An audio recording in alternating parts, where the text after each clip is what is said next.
Georges William Goldnadel, Gilles William, mais décidément je vais y arriver, je vais vous appeler, je vais faire un combo. Gilles William Goldnadel, voilà. Georges Fenech, pardon. Oui. On va poursuivre Georges William.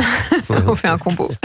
L'autre sujet, c'est Éric Zemmour qui reconnaît des échanges animés avec Marion Maréchal, mais qui dément toute concurrence. Il était invité de BFM hier soir et le président de la formation Reconquête a reconnu que sa tête de liste pour les européennes n'a pas la même liberté que lui par rapport à sa tante au parti d'où elle vient.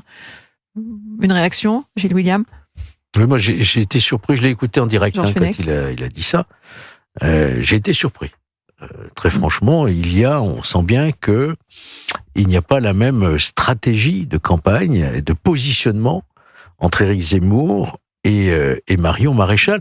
Alors le prétexte qu'il invoque, Éric Zemmour, c'est dire c'est quand même une Le Pen. Elle a appartenu au Front National, devenue Rassemblement National, donc elle ne peut pas s'en détacher complètement. C'est cinglant quand même, hein. Eh ben, c'est très cinglant. Hein. On va l'écouter justement, Éric Zemmour, et vous entendez la réponse dans la foulée de Marion Maréchal. Marion Maréchal vient du Rassemblement National. Même plus encore, elle est une fille Le Pen. Donc, évidemment qu'elle n'a pas la même liberté que moi par rapport à sa tante, par rapport au parti d'où elle vient. Moi, je dis les choses crûment. Je ne dois rien à Marine Le Pen. Je ne dois rien au Rassemblement National. Ils ne m'ont jamais rien donné. Je suis libre par rapport à eux.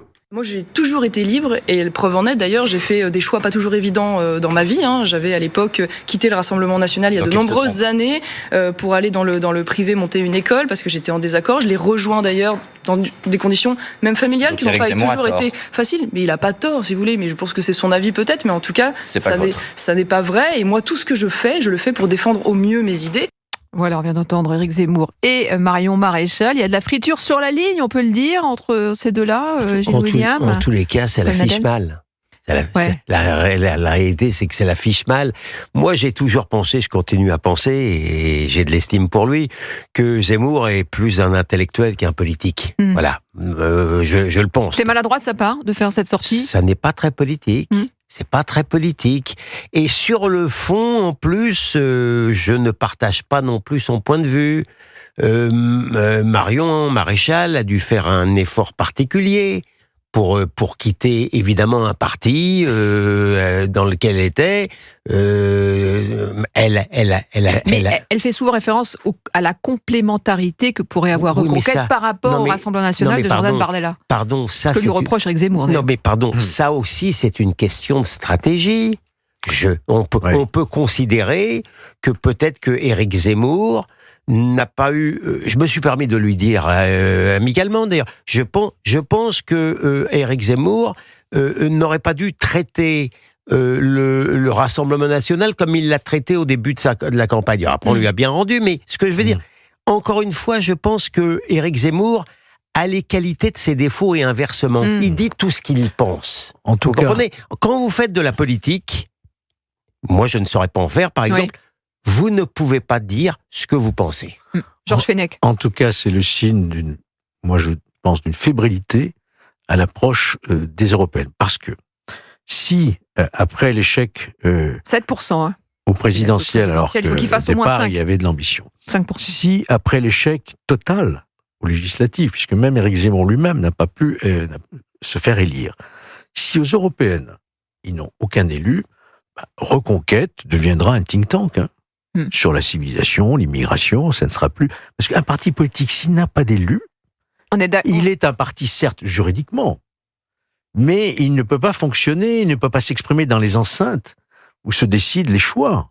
Il peut parler, organiser des réunions, faire des tractages. Moi, je dis, voilà, donc je pense que ce coin enfoncé par Zemmour, qui veut absolument se démarquer, lui, du Rassemblement National, se démarquer du Rassemblement National, parce qu'autrement, il comprend bien, même si c'est pas un politique à 100%, il comprend bien qu'il joue ici sa survie, et le fait de se démarquer, c'est ne pas lésiner sur des critiques vis-à-vis du Rassemblement National, ce que ne fait pas vraiment. Et c'est vrai, Marion Maréchal, elle dit, voilà, moi je me distingue, ceci, mais il n'y a pas d'attaque frontale, si vous voulez. Mais est-ce que ces deux personnalités sont capables de cohabiter, de travailler ensemble pour ce projet, vous l'avez dit, aux élections européennes qui seront décisives, cruciales même pour ce parti? Écoutez, ça, je ne sais pas, j'étais moi-même comme Georges, assez étonné de ces divergences publiques.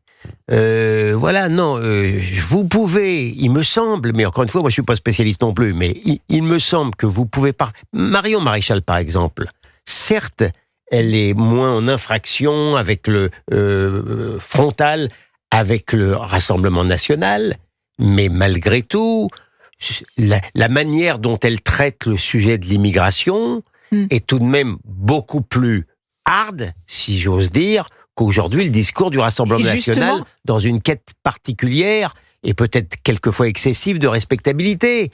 Donc vous pouvez, mais en même temps, tout en préservant la possibilité demain d'une alliance possible, mais ou même nécessaire. Reconquête, quelque part, a dédiabolisé le Rassemblement national. On l'a vécu pendant les présidentielles. Mais ça se marque encore plus actuellement. Non, Georges Fenech ? Moi, je crois que pour l'histoire, la question de l'immigration, au fond, l'analyse que doivent faire Marine Le Pen et Jordan Bardella, c'est qu'ils n'ont plus rien à démontrer là-dessus. C'est dans l'ADN, en fait. C'est toute l'histoire. Donc, ils mettent davantage la campagne, ils mettent autant la campagne sur les questions économiques. Moi, je n'entends pas le programme économique. Je sais qu'il y a des réunions sur l'aspect économique, etc. Mais ils ont tellement focalisé sur la question civilisationnelle que tout le reste devient inaudible. Oui, enfin là, or, un parti politique, il doit avoir un projet, quoi. Oui, mais du coup, ils ont du mal à occuper le terrain et à attirer l'attention. Ils sont peu audibles par ailleurs. Enfin, très vous pouvez me donner le programme économique? Non, mais très sincèrement.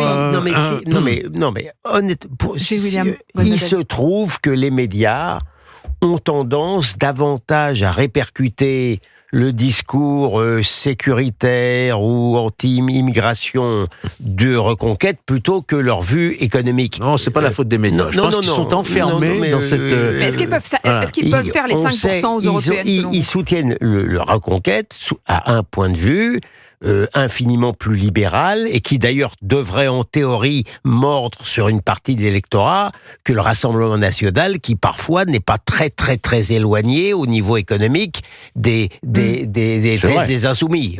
Donc là il y a un champ et moi pour regarder un peu les choses, ils travaillent là-dessus mais ils ne sont pas audibles parce qu'ils sont enfermés non, et vous les croyez dans une campagne monothématique. Mais non, mais il se trouve que c'est leur marque de fabrique. Oui. Donc ça a les avantages et les inconvénients du genre. Mais je ne crois pas qu'on puisse leur faire le procès de ne pas avoir de problème économique. Je ne vais pas dire qu'ils n'ont pas, je dis simplement qu'ils ne sont pas audibles là-dessus. Ouais, voilà. Pour conclure en un mot, peut-être, est-ce que vous les croyez capables, ce binôme, ce tandem qui se déchire, enfin, est-ce que vous les croyez capables de faire 5% aux européennes ?